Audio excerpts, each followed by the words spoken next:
What's up, everybody? I hope your FC26 journey is going well. I'm just completing some objectives, finishing up my squad battles as the rewards come out. 3 a.m. Central Standard Time, so make sure if you want those squad battles rewards, you finish these up. And it was a perfect time to talk about defense, right? So just a quick backstory. Many of you guys, just like myself, started using advanced defense. If you look at advanced defense and tactical defense, the two options, advanced actually sounds like the more challenging of the two, because when you read tactical defense, it talks about the AI contextually choosing which tackle to do, right? Anything that talks about the AI choosing sounds very, for lack of a better way to describe it, sounds very eFootball-ish, okay? And so when you find out that pros mainly use tactical, you're like, well, why is that? Well, simply put, it's easier. So in a way, advanced defending definitely was the more challenging. However, it just wasn't logical, and I'll explain. Before EA Sports made the patch on advanced defending, you could literally press X, which was shoulder, barge, or seal out, whatever you want to call it, and your player would cover, your defender would cover literally absurd amounts of space and make the tackle. So it was very convenient. You would just press X to the point where you barely ever even press the tackle button. All right, well, fast forward to the end of FC25, and then now, even more so, they nerfed out that ability to be about where I'm at right now and press X and make the tackle, right? And so when you were using advanced defending and pressing X, it wasn't nearly as effective, and many times it would cost you. So it made sense to switch then to tactical defending. For tactical defending, it's more challenging in the sense that even though the AI chooses the best tackle to use, you have to time it right. Otherwise, your player will essentially lunge and it'll look goofy, like pushing his leg out, and the attacker will just run right by him. So the timing has to be a lot better. Even though, technically speaking, tactical defending was and is easier than advanced defending, the only reason that's the case now is because the shoulder barge or seal out is virtually non-existent, right? But make no mistake about it, tactical defending is difficult, right? Like right now, if I press, you see how I press tackle? All that happens is my player lunges out. But if I time it correctly, I'll make an excellent tackle, I win the ball, and I go through, and there's no more tackle backs now either, or limited, I should say. You're going to have your bounce backs, especially when there's unresponsive gameplay. Check out my video I just recently released on that. That's a whole nother issue. But the game is vastly improved, and defending is vastly improved. So this is a much better defensive system without a doubt. You just have to get used to it. For example, I was so used to pressing X that I started accidentally, when I'm pressing, R1 and X, accidentally doing professional fouls. I had to turn them off. But now, as I'm getting more used to not pressing X every time to tackle, since that's what I did with advanced defending, I'm getting better at it, right? And eventually I'll turn on professional fouls because they can come in handy without a doubt, especially in tighter games, right? So I just wanted to talk about the main differences. I've seen videos on it, but I feel like they just explain the obvious, like what it says in the description, but it doesn't really say the history of it, right? At one time, the shoulder charges or shoulder barges, seal outs were so OP that it made sense to use advanced defending.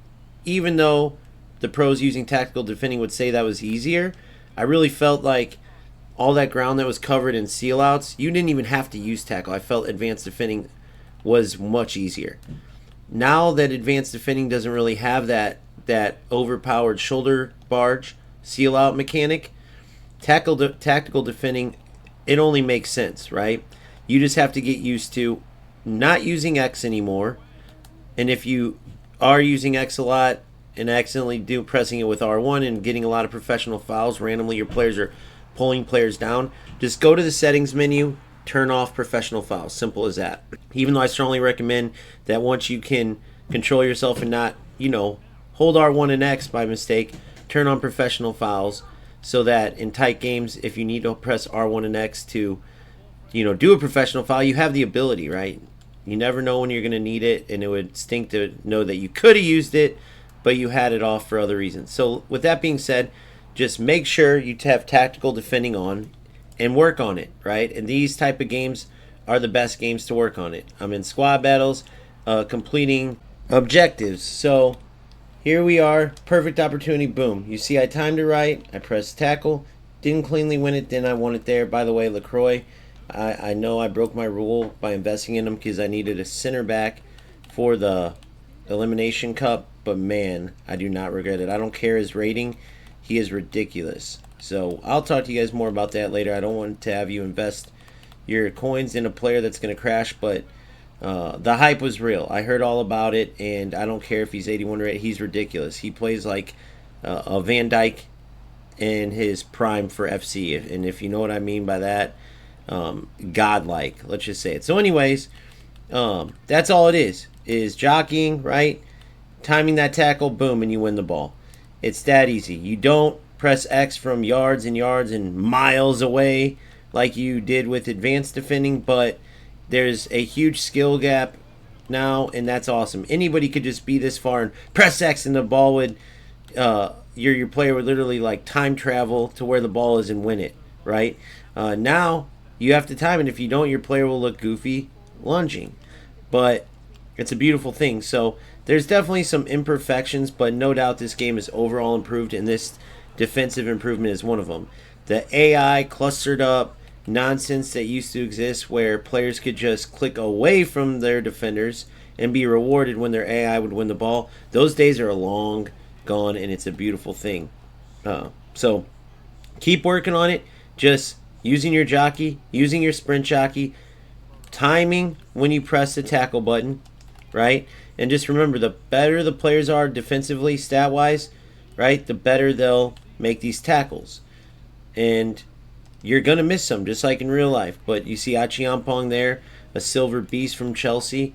Not the highest stats in the world, but perfect timing there. And that's what it is. You combine your timing, your knowledge of, pushing players away from the goal and then setting them up to be vulnerable so you can commit a tackle and win the ball, right? You combine that with the efforts of the AI defensively based on their stats, and that's what you get on the pitch. It's a beautiful thing. Much better than any previous defensive setup. So good luck in getting better at this. I know you guys will crush it, as you see a beautiful goal there. Nothing special. I mean, it's squad battles completing objectives, but it is nice to kind of work on things here. Work on passing patterns, right? In practice, you work on passing patterns against cones and stuff. So this is just the same. Just like defensively, the players aren't the best attackers, but it allows you to work on your timing. So see there, bad timing, I lost the ball, but then I won it there.